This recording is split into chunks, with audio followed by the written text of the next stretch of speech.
What if the reason you feel exhausted isn't because life is too hard, but because you've been parenting yourself since childhood?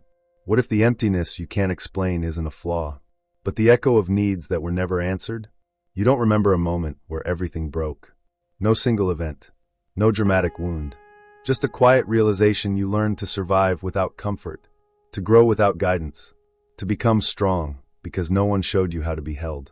And what if the ache you carry today isn't asking you to blame the past, but inviting you to do something radical now? What if healing doesn't begin with forgiveness, but with becoming the parent you never had? Because the child inside you is still waiting. Not for perfection, not for answers, just for you to finally show up and stay. There are wounds you can't point to. No scars on the skin. No dramatic moment anyone remembers. Just a quiet ache that followed you into adulthood. The feeling of being unseen, unsupported, emotionally alone. You learned early how to survive without asking, how to be strong, how to stay quiet, how to take care of yourself because no one else seemed to notice when you needed care. This is the story of reparenting your inner child. Not to rewrite the past, but to finally give yourself what you were denied. The child who learned to disappear. As a child, you didn't need perfection. You didn't need parents who never made mistakes. You needed presence, safety, warmth, consistency. But emotional neglect is rarely loud. It doesn't shout or strike. It whispers. It sounds like, "You're too sensitive. Handle it yourself." Silence when you cried. Praise only when you performed. Love that felt conditional. So you adapted. You learned to minimize your needs. You learned to read the room instead of your own feelings. You learned that being low maintenance was safer than being honest. And somewhere along the way, the child inside you learned a dangerous lesson. My needs don't matter. That belief didn't stay in childhood. It grew with you. How emotional neglect shapes the adult you became. As an adult, you might look capable on the outside, responsible, independent, strong.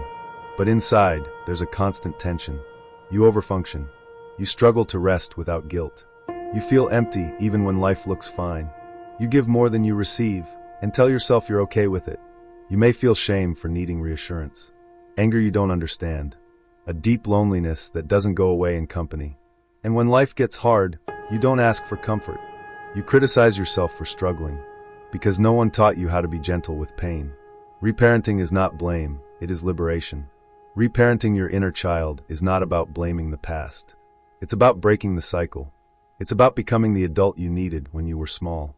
Reparenting says, "I will no longer abandon myself." It means learning to respond to your own emotions the way a safe caregiver would have. Not with judgment. Not with dismissal, but with compassion. Step 1. Acknowledge the child still inside you. That child didn't disappear. They learned to hide. They show up when you feel rejected too easily. When criticism cuts deeper than it should. When you feel unlovable for having needs. Reparenting begins with acknowledgement. I see you. Your feelings make sense. You're not weak for feeling this way. This is powerful because emotional neglect taught you the opposite. Step 2. Replace self-criticism with self-protection. Neglect often turns into an inner voice that sounds harsh, demanding, and unforgiving. You should be over this. Why can't you handle life like everyone else? Don't be a burden. That voice is not truth. It's an echo of what you learned. Reparenting means intervening. When you feel overwhelmed, instead of pushing harder, you ask, "What do I need right now?" When you fail, instead of shaming, you say, "Mistakes don't erase my worth." You don't motivate a child with cruelty. You guide them with patience. And now you are the guide. Step 3. Give yourself what was missing. Self-compassion is not indulgence. It's repair. You begin to give yourself permission to rest, validation without achievement, comfort without earning it, boundaries without guilt. You become consistent with yourself. You show up emotionally, even when it's inconvenient. You don't abandon yourself during hard emotions anymore. This is how trust is rebuilt internally. Step 4. Learn emotional safety from the inside out. The greatest loss of emotional neglect is not love, it's safety. Reparenting teaches your nervous system. I am safe with myself. You learn to sit with sadness instead of running, to soothe anxiety instead of shaming it, to hold grief without collapsing under it. And slowly, the child inside you relaxes, because someone finally stayed. The quiet transformation. Reparenting doesn't make you perfect. It makes you whole. You stop chasing validation that should have come in childhood. You stop begging for crumbs of emotional connection. You stop proving your worth through exhaustion. You become softer and stronger. You learn that love doesn't require disappearance, that rest is not failure, that your feelings are not flaws. And the child who once learned to survive without care learns something new. I am allowed to be held by myself. A final truth.